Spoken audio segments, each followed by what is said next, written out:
In several stories over the past few years, we have shared the story of retired Army Major Eric King. Welcome home.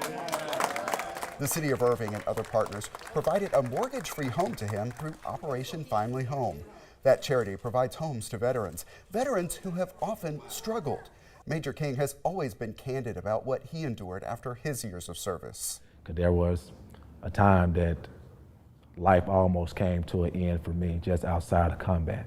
At one point I did feel like there was nothing else left for me. Now, through his nonprofit, he is drawing attention to the needs of veterans with an upcoming special event. And he joins us now. Major King, thanks so much for being here. Hey Thomas, thank you for having me here this morning. I greatly appreciate it. Thank you. Of course. And tell us what's going to be happening on February 13th. Absolutely, man. I am so excited to share with you all that on February 13th, 12 o'clock p.m. Central Standard Time, VetsWhatsNext will be having its first annual suicide prevention walk-run-a-thon. And I encourage all of you to join us virtually. You can just tap right in through our Zoom link. You can run on your treadmill. You can get outside and walk or run, whatever you want to do to be able to join us. It's going to be very, very great, and we're doing it for a very, very great cause and meaning. And of course, there's meaning behind all of the numbers in this event. First, there is a reason why it is on the 13th. Tell us about that.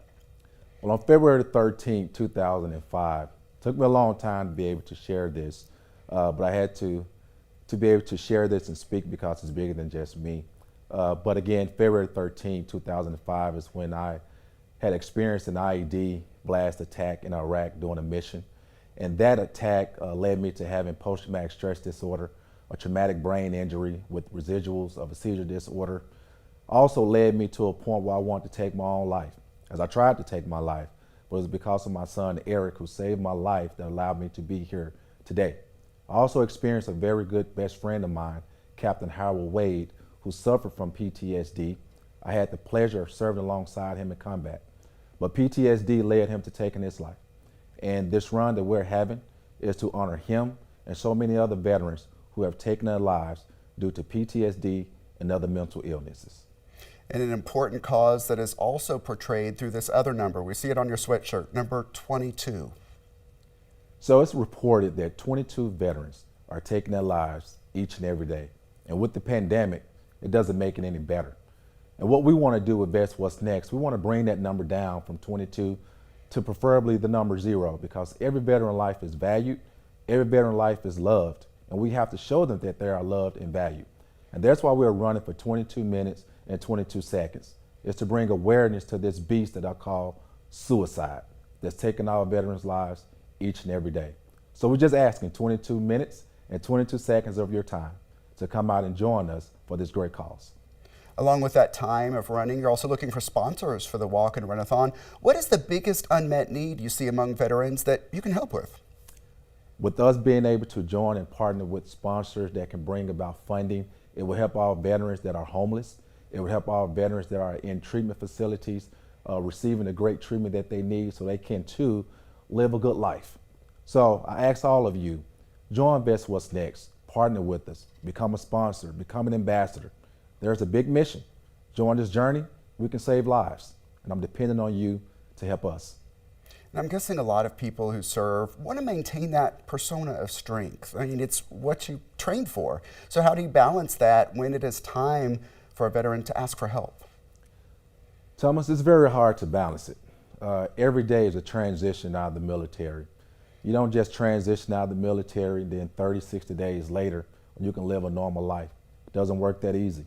I've been out of the military now since 2016, and I am still right now today transitioning. So we are looked at as being strong, to be able to provide and do the things that us soldiers are built and trained to do. But we all at times fall weak, not because we are weak as a person, because we're suffering with PTSD. We're suffering from other ailments that cause us to, I would say for me, go into a dark space.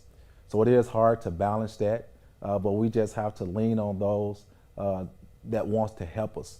And I'm also leaning on you all to help us as well. And I want to ask you, of course, we got so much response to our stories with you as you got that mortgage-free home through Operation Finally Home in the city of Irving. So tell me, how is it in your new home and living in the city of Irving?